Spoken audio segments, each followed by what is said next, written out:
भारतीय वायुसेनेचे बेपत्ता Sukhoi 30 fighter jet आसाममध्ये क्रॅश. आसामच्या कोर्बी अँगलॉग भागामध्ये सुखोई 30 फायटर जेट दुर्घटनाग्रस्त. मराठी पायलटचा मृत्यू.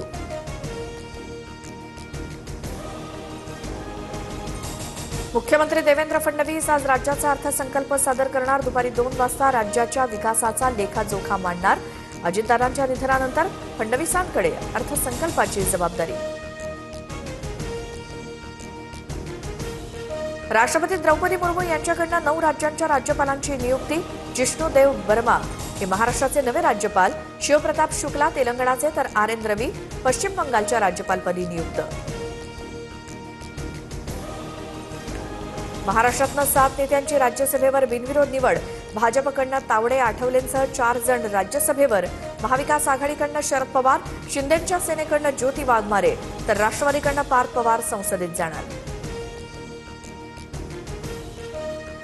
धर्मांतर विरोधी कायद्याला राज्य मंत्रिमंडळाची मंजुरी. दोषी व्यक्ती किंवा संस्थेविरोधात अजामीनपात्र गुन्हा दाखल होणार. लवकरच विधान भवनात कायदा पारित होणार.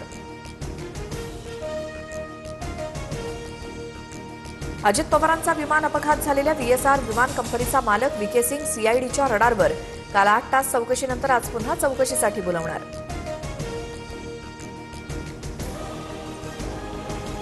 VSR विमान कंपनीच्या मालकाला CIDनं चौकशीसाठी बोलावलं होतं की शाही पाहुणचारासाठी?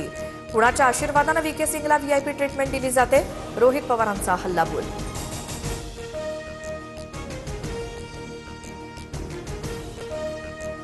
सुनेत्रा पवार आणि पार्थ पवार पंतप्रधान मोदींची भेट घेणार. रोहित पवारांच्या भूमिकेला पाठिंबा देत अपघाताच्या सखोल चौकशीची मागणी करणार. सूत्रांची माहिती.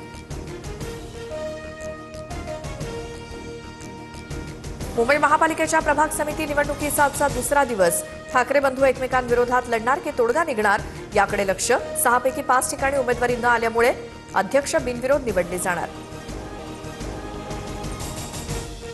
जळगावात उन्हाच्या तडाख्यामुळे 9 मार्चपासून शाळा सकाळच्या सत्रात भरणार. सर्व माध्यमिक आणि उच्च माध्यमिक शाळा सकाळी घेण्याचे आदेश.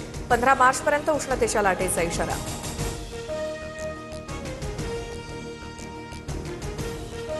राज्यातले 50 बिबटे गुजरातमध्ये पाठवणार. राज्य सरकार आणि वनतारामध्ये करार. वन विभागाच्या निर्णयानंतर विरोधक आक्रमक होण्याची शक्यता. नवी मुंबईच्या कोपरखैरण्यात कोचिंग क्लासचा स्लॅब कोसळला. एका विद्यार्थ्याचा मृत्यू तर 11 विद्यार्थी जखमी. विद्या सोसायटीतील पहिल्या मजल्यावरती सुरू होता क्लास.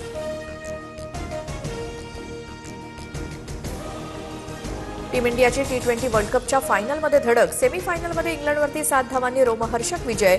इंग्लंडच्या जॅकब बेथलची शानदार शतकी खेळी व्यर्थ.